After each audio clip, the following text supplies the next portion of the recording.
Hi எல்லாருக்கும் வணக்கம். Welcome to my channel. நான் உங்க Soniacharles. இன்னைக்கு நம்ம சேனல்ல எல்லாருக்கும் ரொம்ப பிடிச்ச சம்மர் ஸ்பெஷலான மாம்பழ கேக் எப்படி செய்யறதுன்னு நான் சொல்ல போறேன்.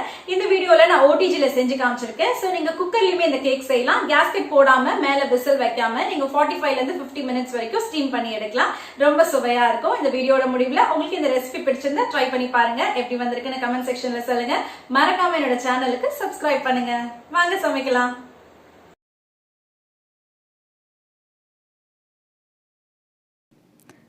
ஒரு பெரிய மாம்பழம் நான் இப்படி பொடிசாக பீஸ் போட்டு வச்சுருக்கேன்.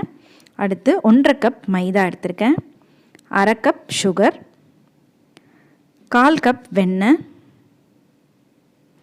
1 டீஸ்பூன் பேக்கிங் பவுடர், 1/2 கப் பால், 2 டேபிள் ஸ்பூன் எண்ணெய்.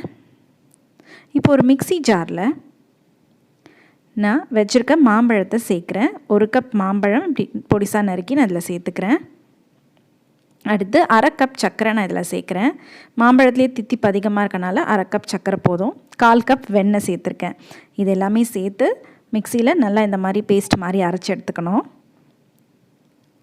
அடுத்து அதை ஒரு பவுலுக்கு ட்ரான்ஸ்ஃபர் பண்ணுறேன்.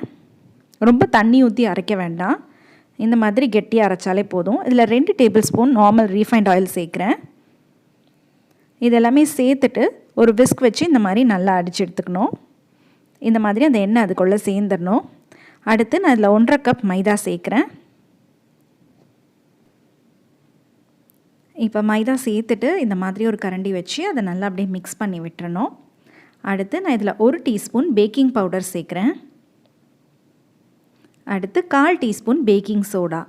இது எல்லாமே சேர்த்துட்டு நல்லா இந்த மாதிரி கலந்து விடணும். இது கொஞ்சம் கெட்டியாக தான் இருக்கும். அடுத்து நான் 1/2 கப் பால் கொஞ்சம் கொஞ்சமாக சேர்த்து அதை மிக்ஸ் பண்ணுறேன். இந்த மாதிரி பால் கொஞ்சம் கொஞ்சமாக சேர்த்து மிக்ஸ் பண்ணி கடைசி அது இந்த டெக்ஸ்சருக்கு வந்துடும். இது இந்த மாதிரி செய்யும்போது இது கெட்டியாக தான் இருக்கும், ரொம்ப லிக்விடாக வராது. இப்போ கேக் பேட்டர் தயாராக இருக்குது. நான் இப்போ ஒரு பேன் எடுத்து அதில் பட்டர் வச்சு க்ரீஸ் பண்ணுறேன் ஃபுல்லாக. இந்த மாதிரி பட்டர் எல்லா சைடும் ஸ்ப்ரெட் ஆகிற மாதிரி அதை தடவிடணும். அப்போ தான் கேக் ஒட்டாமல் வரும். என்கிட்ட இந்த ஷேப் பேன் இப்போ இருந்துச்சு.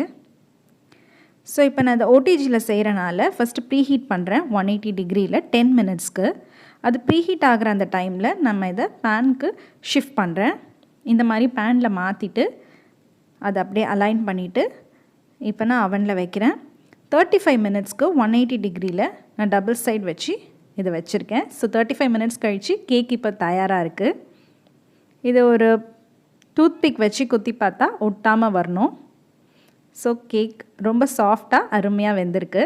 நான் இப்போ கடைசியாக அதில் தேன் சேர்க்குறேன். இந்த மாதிரி சேர்த்து சாப்பிடும்போது அதோடய டேஸ்ட் இன்னமும் ரொம்ப அதிகமாகும். பாருங்கள் எவ்வளோ சாஃப்டாக வந்திருக்குன்னு. இந்த கேக்கை நீங்கள் குக்கர்லேயுமே செய்யலாம், விசில் போடாமல் கேஸ்கெட் போடாமல் ட்ரை பண்ணுங்கள். உங்கள் வீட்லேயும் ட்ரை பண்ணி பாருங்கள். எப்படி வந்திருக்குன்னு கமெண்ட் செக்ஷனில் சொல்லுங்கள். மறக்காமல் என்னோடய சேனலுக்கு சப்ஸ்கிரைப் பண்ணுங்கள்.